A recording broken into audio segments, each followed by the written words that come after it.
Okay बेटा, तो आज हम आगे का टॉपिक पढ़ेंगे simple pendulum.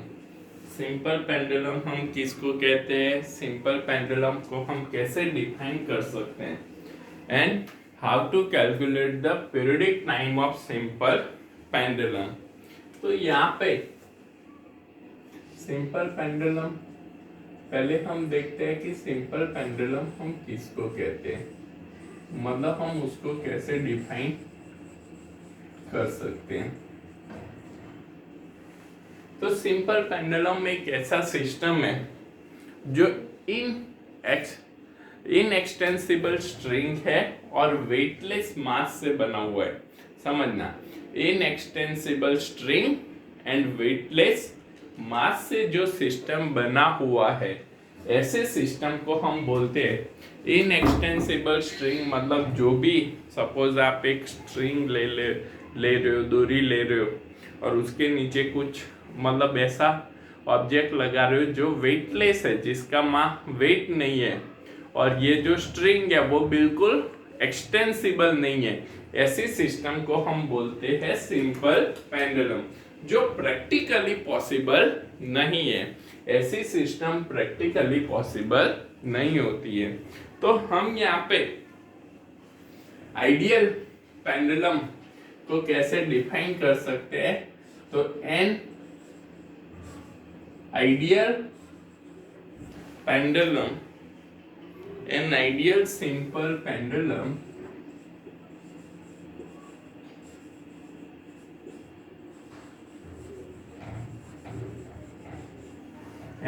an ideal simple pendulum consists of a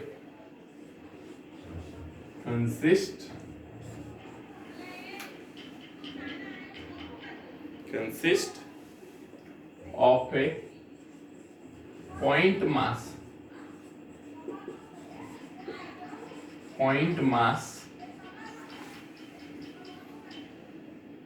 suspended by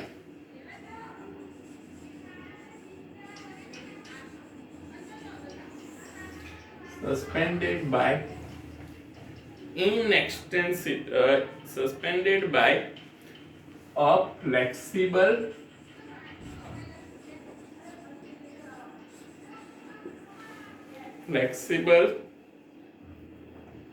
inelastic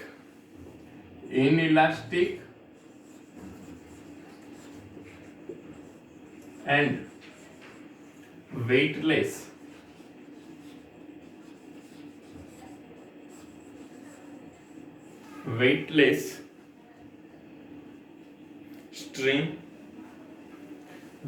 string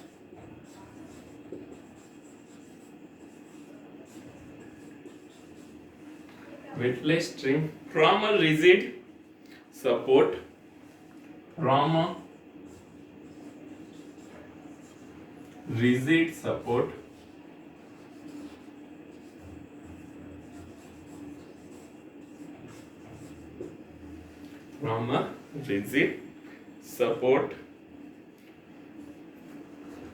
of infinite mass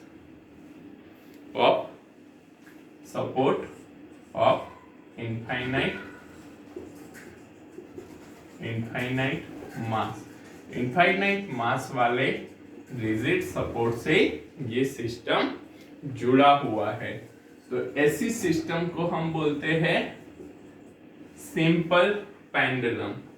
तो an ideal simple pendulum consist of A point mass suspended bye flexible inelastic and weightless string from a rigid support of infinite mass is called a simple pendulum। ऐसे system को हम क्या कहते हैं, simple pendulum कहते हैं। अब यहाँ पे ये जो सिंपल पेंडुलम हमने यहाँ पे डिफाइन किया है, इस सिंपल पेंडुलम को हम यहाँ पे ड्रॉ करते हैं कि भाई ये सिंपल पेंडुलम कैसे हमको दिखता है, या ये सिंपल पेंडुलम को हम कैसे इन अ फिगर रिप्रेजेंट कर सकते हैं। तो ये समझो ये हमारा रिजिड सपोर्ट है। रिजिड सपोर्ट से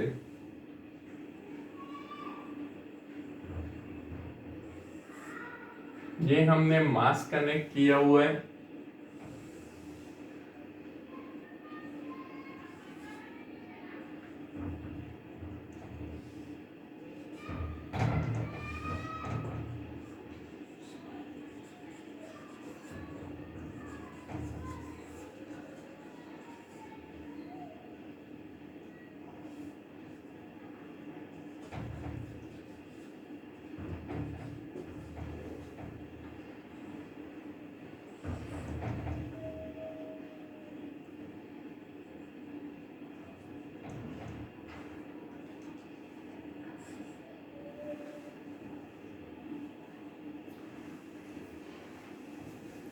तो यहाँ पे हमने एक सिंपल पेंडुलम ड्रॉ किया हुआ है।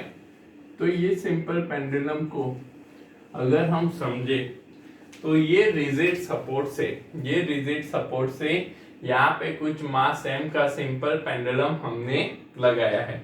अब ये सिंपल पेंडुलम को हम कितना डिस्प्लेसमेंट दे रहे हैं, x जितना डिस्प्लेसमेंट दे रहे हैं, और यहाँ पे ले जाके हम रिलीज कर रहे हैं। ऐसे पकड़ के ऐसे ले गए और फिर रिलीज किया तो ये ऑसिलेशन करना स्टार्ट करेगा।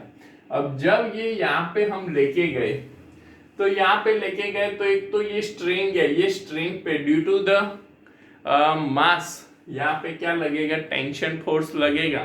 तो ये कितना टेंशन फोर्स लग रहा है, T। यहाँ पे मास कितना है, इसका वेट कितना है, weight of the pendulum. Okay, तो mg यहाँ पे कितना वेट है, mg वेट है। तो यहाँ पे ये कंपोनेंट्स को हम 1 by 1 लिखते जा रहे हैं। तो हम यहाँ पे पीरियोडिक टाइम डिराइव करने के लिए सपोज कंसीडर करो, suppose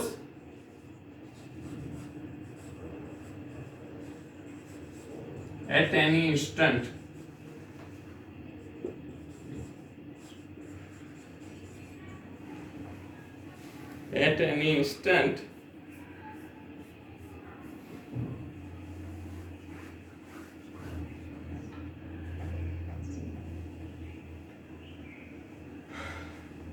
we displace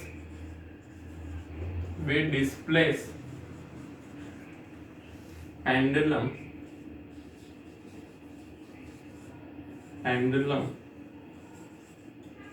at any side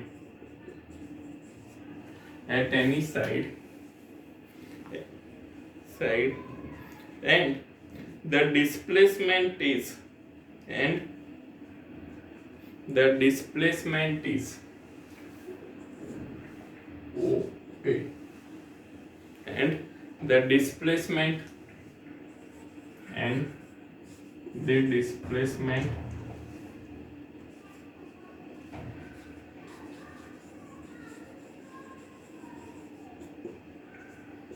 y equals to x जितना डिस्प्लेसमेंट हम यहाँ पे दे रहे हैं। ओके, एंड यहाँ पे दोनों के बीच में एंगल कितना बन रहा है, थीटा जितना एंगल बन रहा है, and the thread makes angle theta with the vertical x, and the thread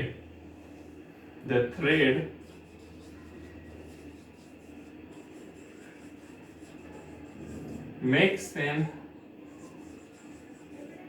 angle theta. ये जो थ्रेड है ये वर्टिकल के साथ कितना एंगल बना रहा है, थीटा एंगल बना रहा है। तो ये थीटा एंगल यहाँ पे बन रहा है, theta angle with the vertical, with the vertical।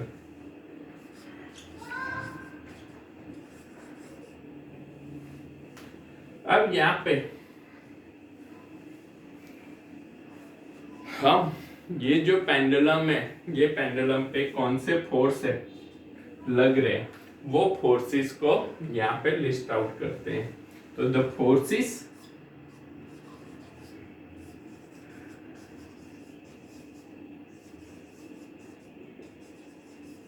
acting on the simple pendulum, on the simple pendulum R। तो पहला फोर्स है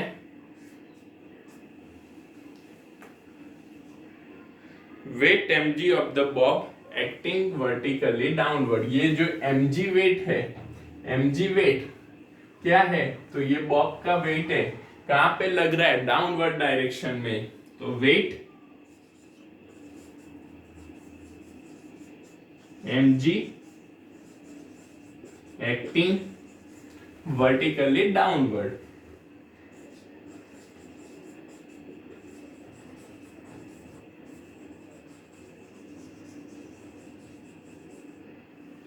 vertically downward.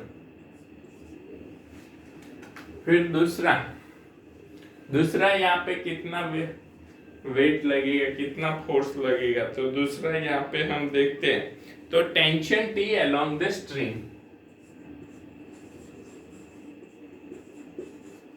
Tension T along the string.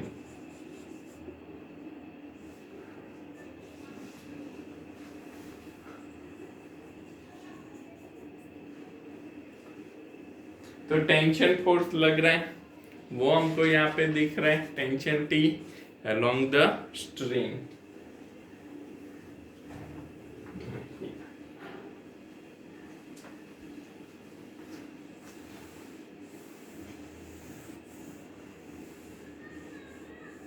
along the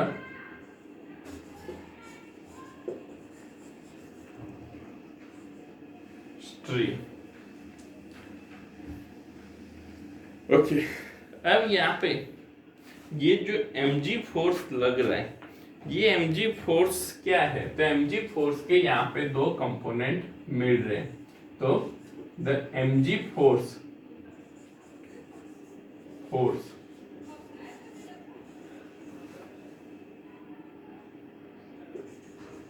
has two component,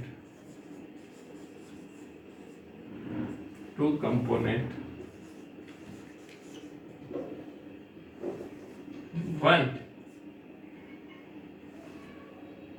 the vertical component, the one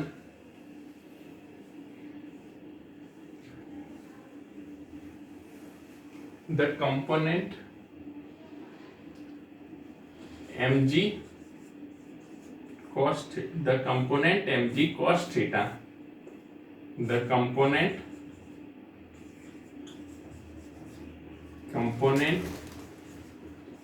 mg cos theta। हम यहाँ पे देख रहे हैं mg cos theta component लग रहा है।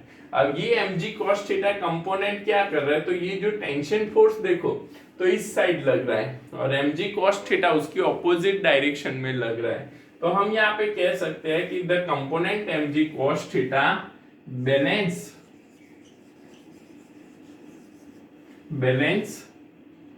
The tension force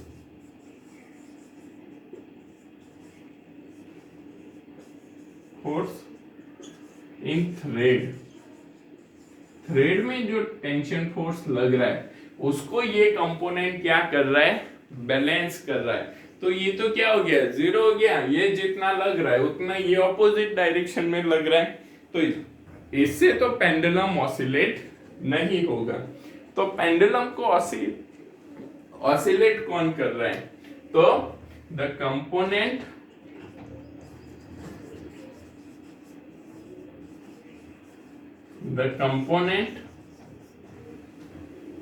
mg sin theta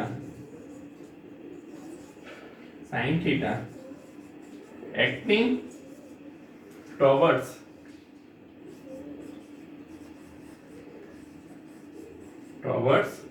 main position। तो यहाँ पे ये जो mg sin theta कंपोनेंट है, ये mg sin theta component main position के डायरेक्शन में लग रहा है। जो क्या करता है?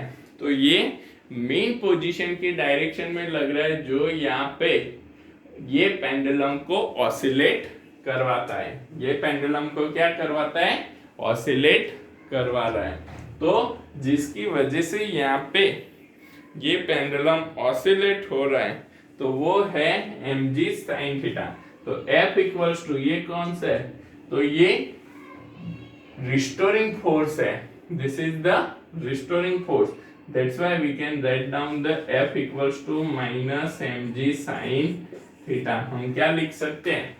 F equals to minus mg sin theta, कि जिसकी वजह से यहाँ पे ये जो पेंडुलम है ये पेंडुलम ऑसिलेट हो रहा है। ओके बेटा, तो इतना लिख लो तो फिर हम आगे इसको डिराइव करते हैं। ओके, फटाफट इसको लिखो तो हम आगे इसको डिराइव करें।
ओके, तो अब यहाँ पे हमने देखा कि फोर्स mg sin थीटा की वजह से ये जो पेंडुलम है ये पेंडुलम क्या कर रहा है? तो ऑसिलेट हो रहा है। पर for the small angle theta, for the small angle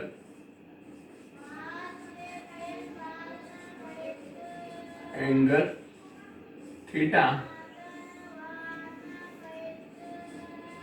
we can replace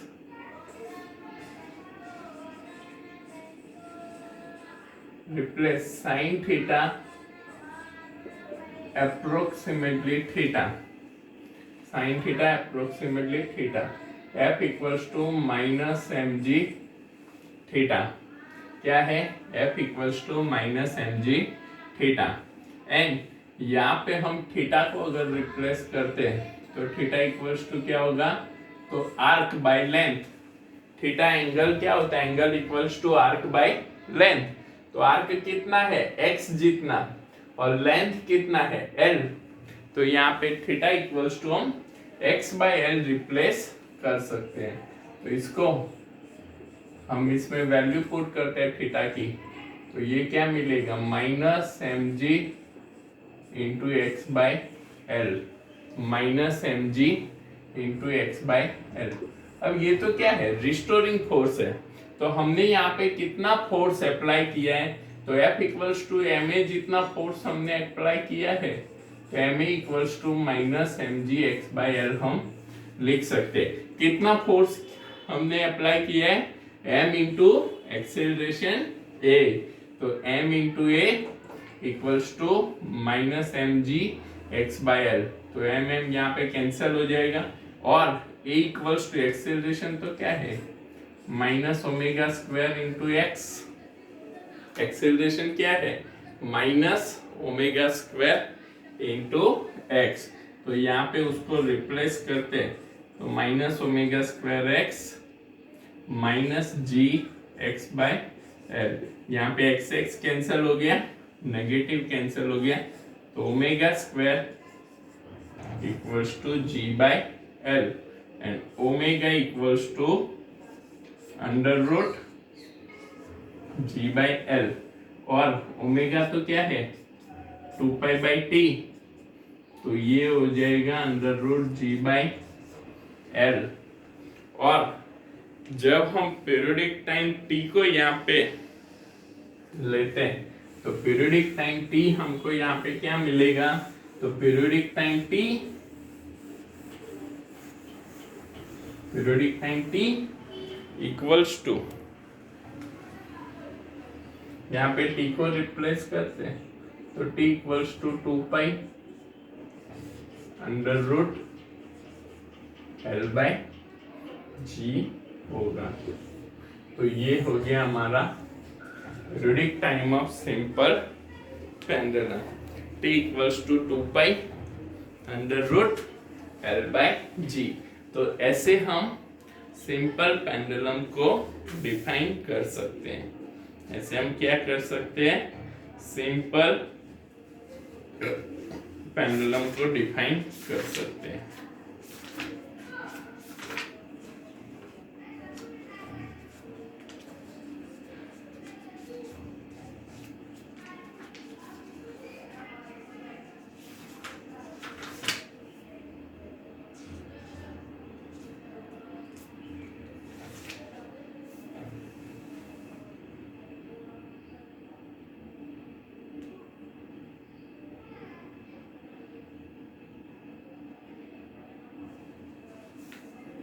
तो यहाँ पे ये लिख लो आप, तो ये हो गया हमारा पीरियोडिक टाइम।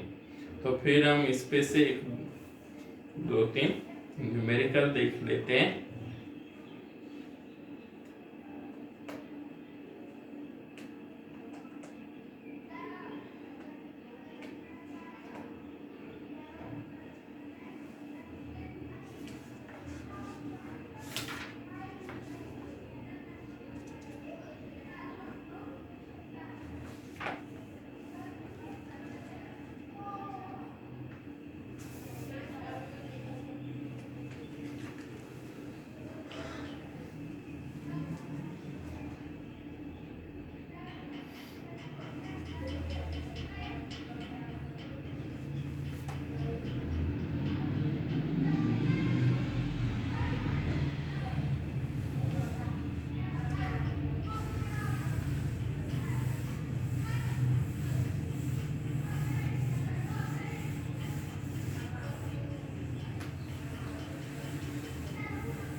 एग्जाम्पल है यहाँ पे, इल्यूस्ट्रेशन है, what is the length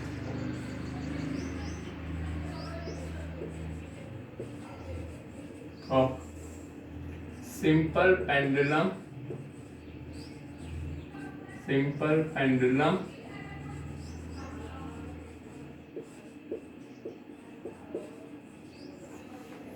what is the length of simple pendulum ticks seconds मतलब ऐसा सिंपल पेंडुलम जो क्या करता है सेकेंड को टिक टिक करता रहता है ओके जो हमने पुरानी वाली जो हमारे घर में क्लॉक रहती थी पेंडुलम वाली तो वो एक ऑसिलेशन कंप्लीट करती थी तो वो क्या करती थी एक सेकेंड हम गिनते थे तो वो क्या बोलते हैं तो इट टेक्स अ सेकेंड उसको हम सेकेंड पेंडुलम बोलते हैं तो ऐसी जो क्लॉक है उसकी जो पेंडुलम है उस पेंडुलम की लेंथ हमको निकालनी है तो for the second pendulum periodic time equals to 2 second ये जो पेंडुलम है यहां से जाके यहाँ पे जाता है फिर यहाँ पे आता है फिर यहाँ पे जाता है फिर यहाँ पे आता है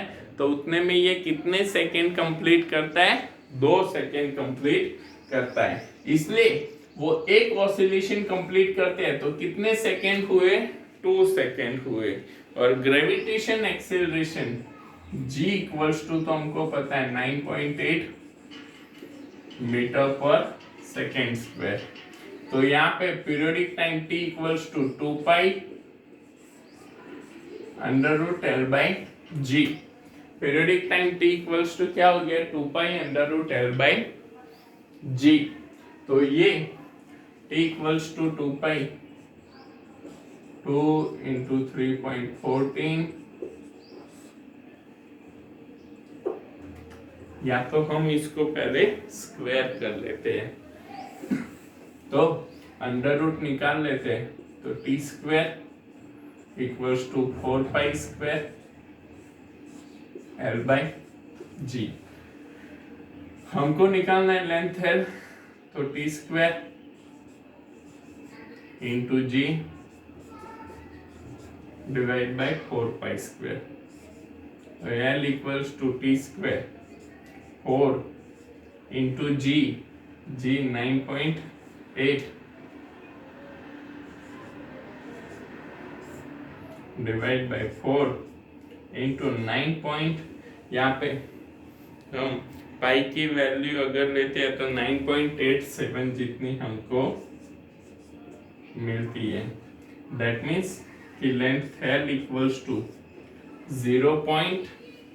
0.99 मीटर करीबन 1 मीटर की लेंथ हमको यहाँ पे मिलती है कितनी लेंथ है 0.99 मीटर तो ये हो गया हमारा what is the length of simple pendulum take second ये कई बार हमको कॉम्पिटिटिव एग्जाम में भी पूछा जाता है तो आपको ध्यान में रखना है इसको हम 0.99 मीटर या 1 मीटर भी कह सकते हैं क्या बोल सकते हैं 0.99 मीटर और 1 मीटर भी कह सकते हैं okay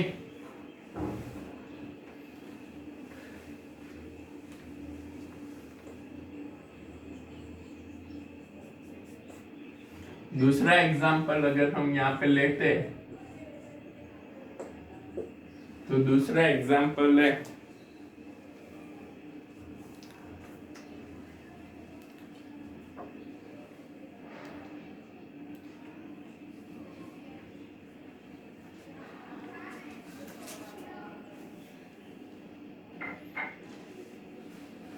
the acceleration due to gravity on the surface of the moon ये है हमारा एक्सरसाइज का 14.15 एक्सरसाइज का 14.15 तो जिसमें हमको क्या दिया है कि the acceleration due to gravity on the surface of the moon is 1.7 metre per second square moon पे ग्रेविटी क्या है g of m 1.7 metre per second square and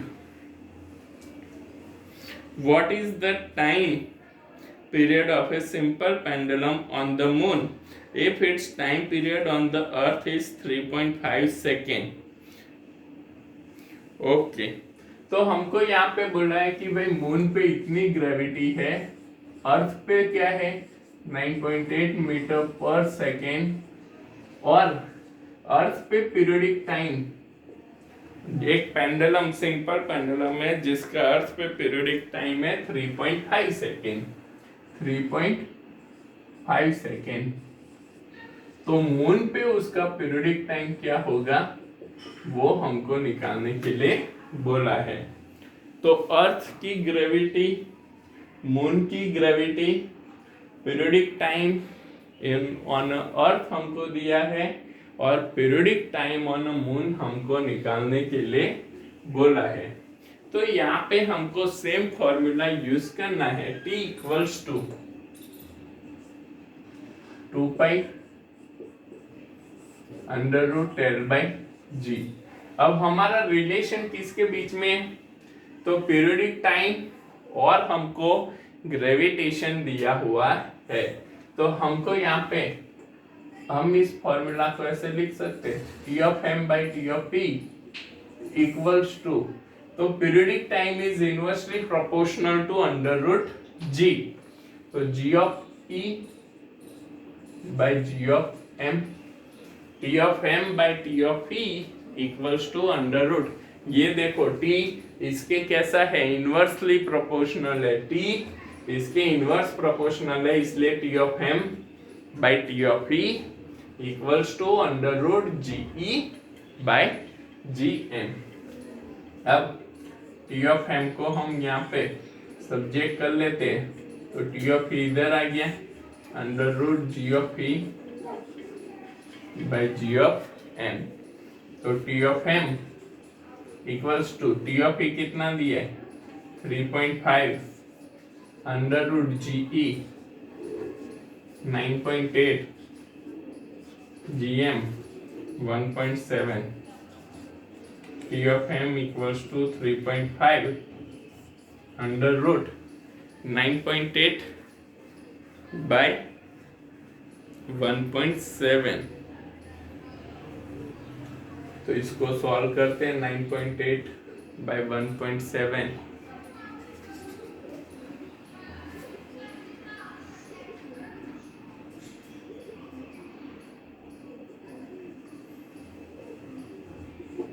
इसको क्या मल्टीप्लाई में है,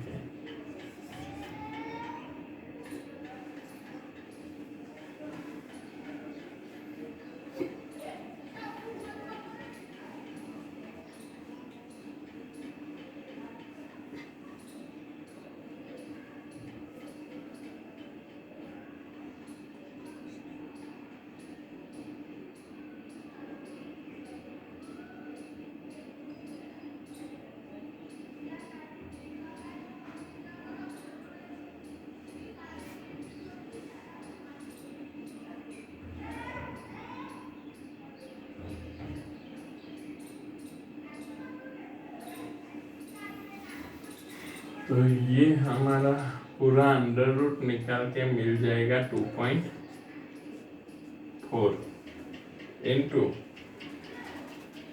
3.5 करते हैं तो हमको ये पीरियोडिक टाइम मिल जाएगा 8.4 सेकेंड।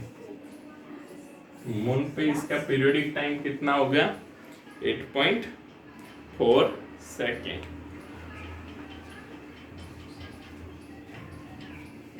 ओके, तो ये दोनों न्यूमेरिकल लिख लो।